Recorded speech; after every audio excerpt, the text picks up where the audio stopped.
Dude, I already said we're dropping in the war zone. ISO 4000? Imagine if that was the GH5. Seen you to be like, whoa, bro, chill out.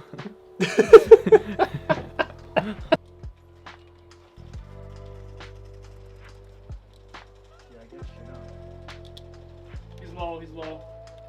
Nice. So pretty much what happened. Yo, you're back in. Gotta go, sorry. This is how you light a candle. Tuck the lighter like this, and you go like this. You'll never burn yourself. See how low it is there?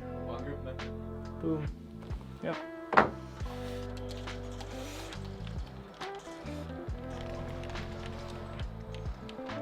Thank you, bro. Hit a shotgun to my face. There you go. Look at that. Nice. Dead, all dead. Major I'm cleaning up real quick. Don't peek. Oh, I didn't think you Dyson, got what did I tell you? I got plates. You have plates? I got plates. Why don't we just use... Oh, whoa! Get him, Steenie! Oh. Bro, this guy came up out of nowhere.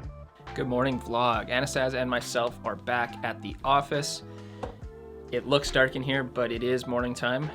We had a dark to dark day yesterday. And what that is when we get to the office, it's dark out, and we leave the office and it's dark out. So we posted a video yesterday, and it was a new piece of content that we were kind of testing the waters with. To build a brand in 2021, it's a game of quantity, and you need to be in it for the marathon. The reason I'm bringing this up is Anastasia and myself kind of were working towards a new type of content that our social media channels hadn't seen before, specifically Instagram.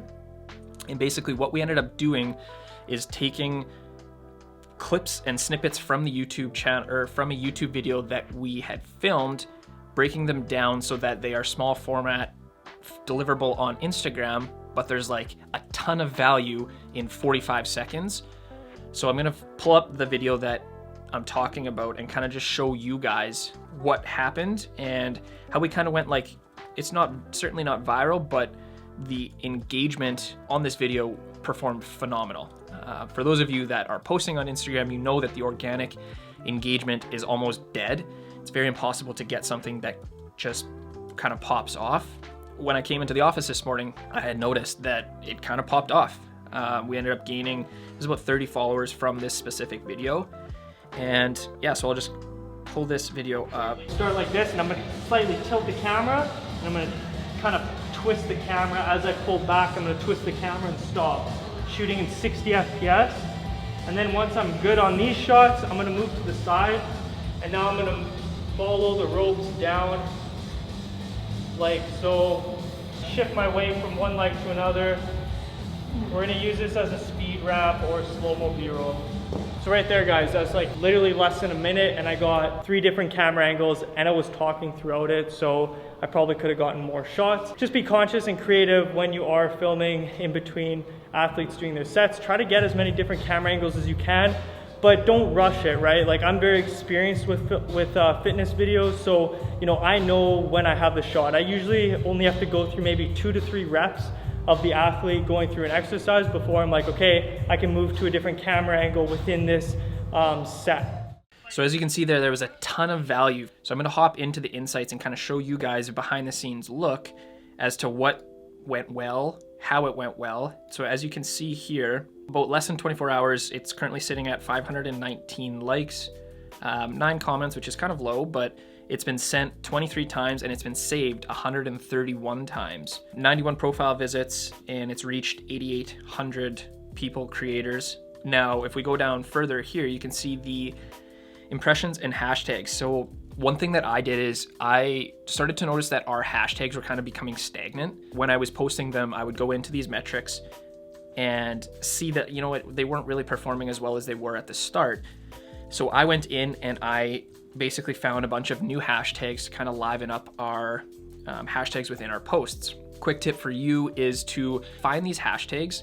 I always try to look for hashtags that are about like less than 150,000 people using them or uses. You don't want something that's used like 1 million times because there's a lot of traffic and a lot of noise within that hashtag. So it's really tough unless your piece of content is like unreal. It's not going to get to the top of that hashtag and seen by people. So I always try to keep the hashtags lower than 150,000. It's okay to mix in a couple that are like 400,000, 250, but for the most part, if you can find hashtags that are used 150,000 times, it's going to benefit your content substantially. We had 8,900 impressions and 7,700 of those were from the new hashtags that I created. So you can see that the hashtags really popped off, but you can have the best hashtags in the world, but if your piece of content doesn't provide value to your audience, it's not going to do shit. It's very important that the creative is the make or break with every single social media post in order to build your brand. Creative trumps everything. One tip that I'll give you with respect to hashtags on your social media posts is I actually create a list on the notes application on my phone. So the list of hashtags that I used in this specific video, I now have saved in my notes in a separate spot on my phone. And again, the reason for that is just it saves me time when I go to post. We're posting every single day. If I can create little automations within my workflow, it's going to allow me to spend less time searching and typing hashtags and getting back to what I need to do, which is growing our business here at Subtle Cinematics. One thing that we want to do with this vlog is just be really open and raw with you guys, showing you the day-to-day things, showing the successes, showing the failures. And when I came into the office and noticed that, I was like, oh shit, like this hasn't happened to us in a while. Like we've had some TikTok videos pop off. We have a couple over 100,000 views. We haven't really had much traction on Instagram as of late, and our content had kind of gone stagnant. We shifted gears and switched up the type of content and delivered it in a different format, and it seemed to be working. So we're gonna continue to do this going forward until it gets stagnant and we need to shift gears again. So today, it's just gonna be Anastaz and myself in the office. Matt and Dyson are actually taking the day off to go snowboarding at Mission Ridge. It's pretty much like a bunny hill. It's not a mountain.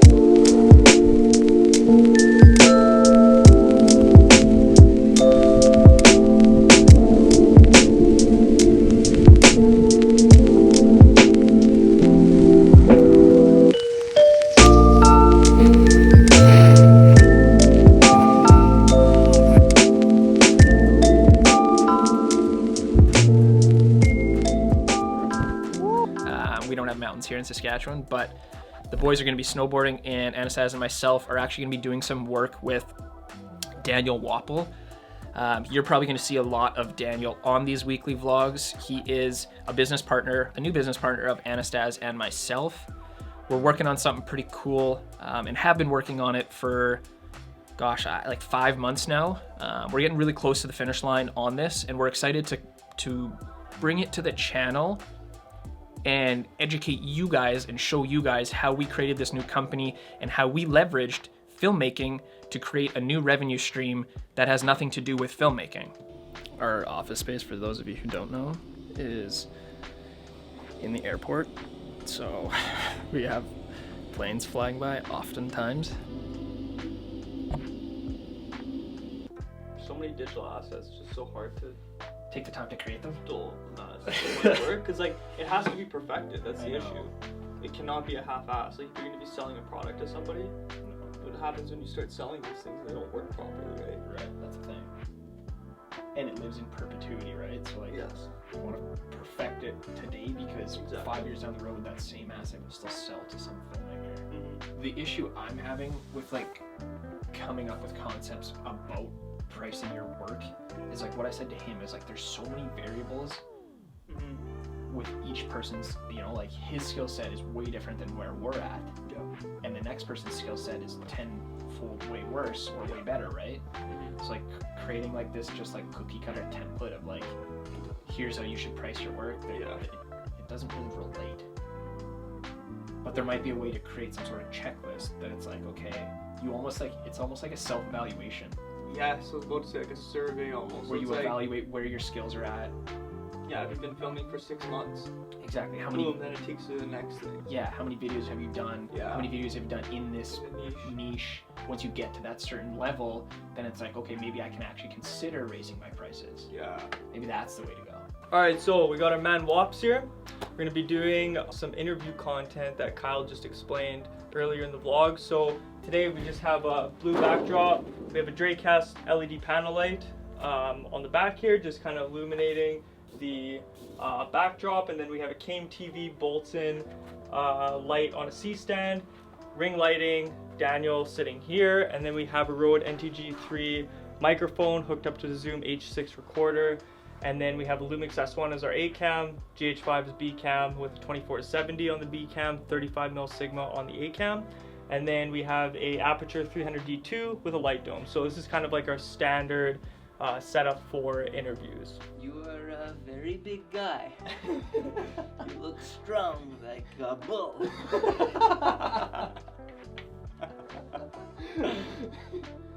Have you seen Borat 2 yet? No, Dude, oh my god, it's so funny, man. I don't have time for that. Yeah, right. You don't. It is documentary. It is not full-length movie. So, start on the first thing? Yeah. Do an introduction to the overall grouping. So just say for on ice. Yeah. Is that gonna be on a video?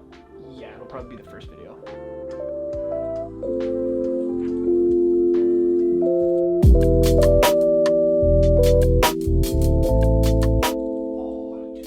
All right, good morning vlog. So we are getting prepared for a shoot with Daniel Wapple.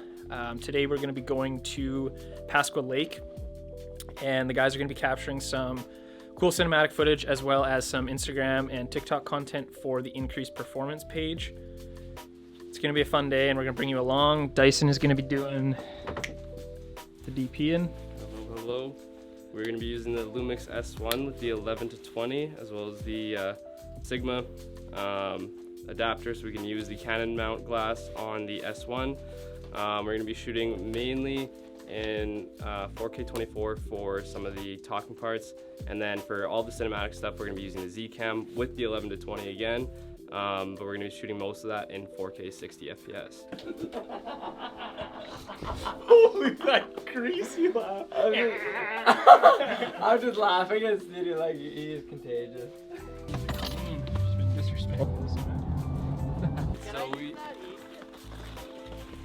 So we're here at Pasqua Lake. Pasqua. We're here at You Pasqua. Italian?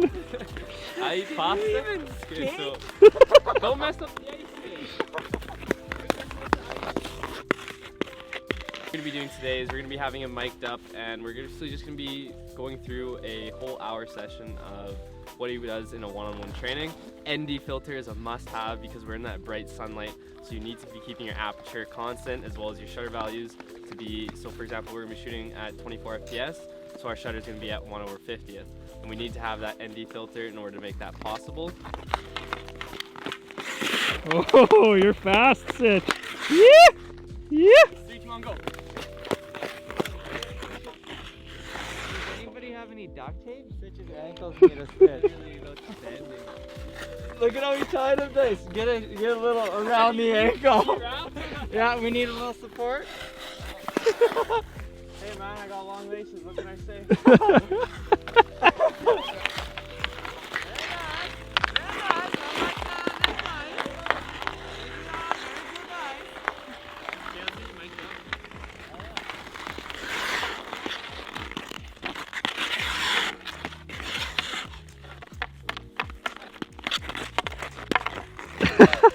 We're using the Rode lav mic, so that's our go-to mic for anytime we're doing any lab setups.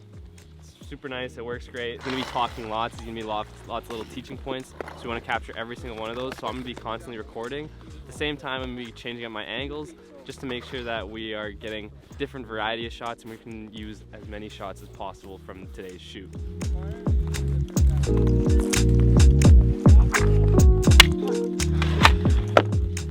everybody, so we are getting prepped and ready for the cinematic now. So we are using the Z-Cam with the 11 to 20 because I really want to capture the atmosphere and the surrounding, the landscape, everything like that. It's a beautiful outdoor rink, so we're going to be getting this ready. I'm using the Atomos Shinobi as my monitor, Tokina 11 to 20 like I said, Z-Cam, Angelbird CFast 256 gigs.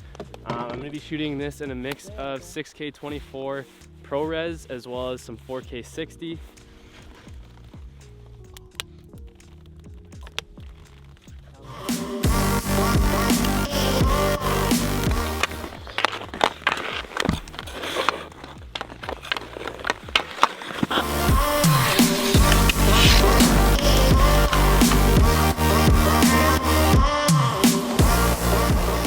Today was a really good shoot. You know, the sun was shining.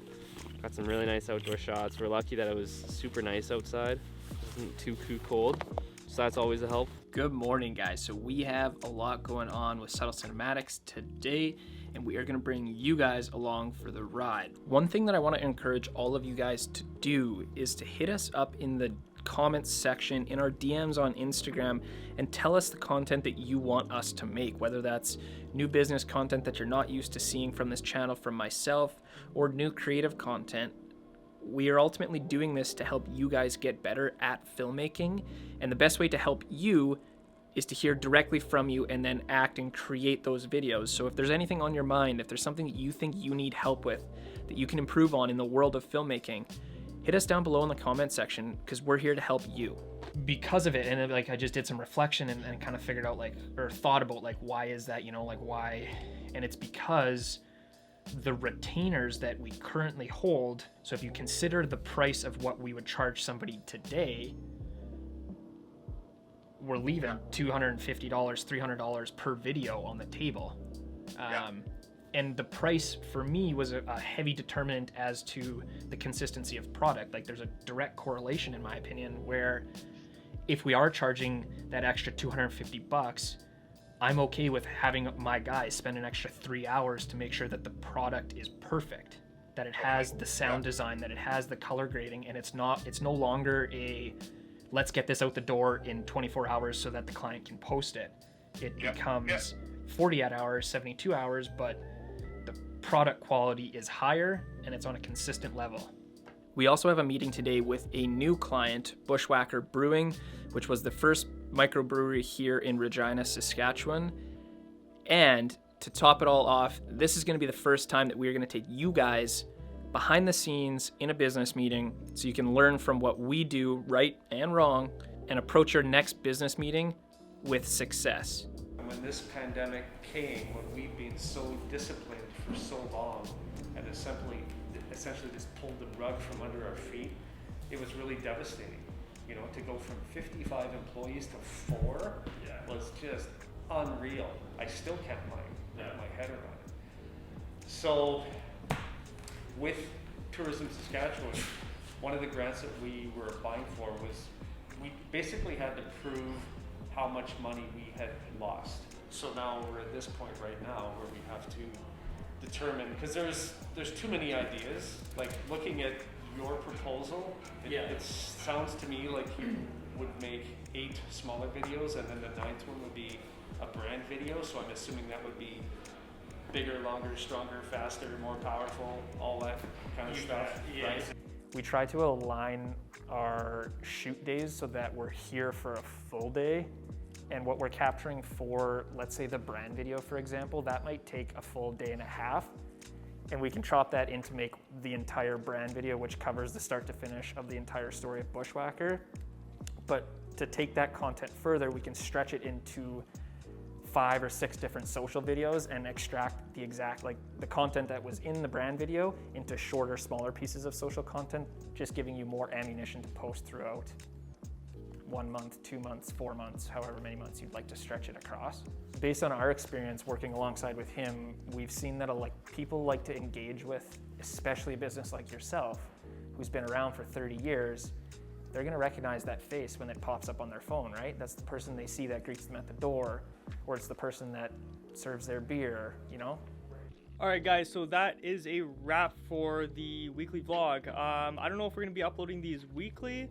We might make these more of like a filmmaker series, like a Life of Filmmakers type of vlog series. So be on the lookout for more. We kind of want to use these videos to kind of incorporate like tips and tricks for being a filmmaker. So whether that is like camera tips or business tips from Kyle, just kind of sprinkle a little bit of everything in there, as well as just the day-to-day activities that we do here at the office. But that should be a wrap. Matt, what do you have to say, man? What do you have to say to all the subs, bro? Okay, so thanks for watching, everybody. Okay, make sure to like, comment, and subscribe, and we'll catch you in next week's vlog. Peace.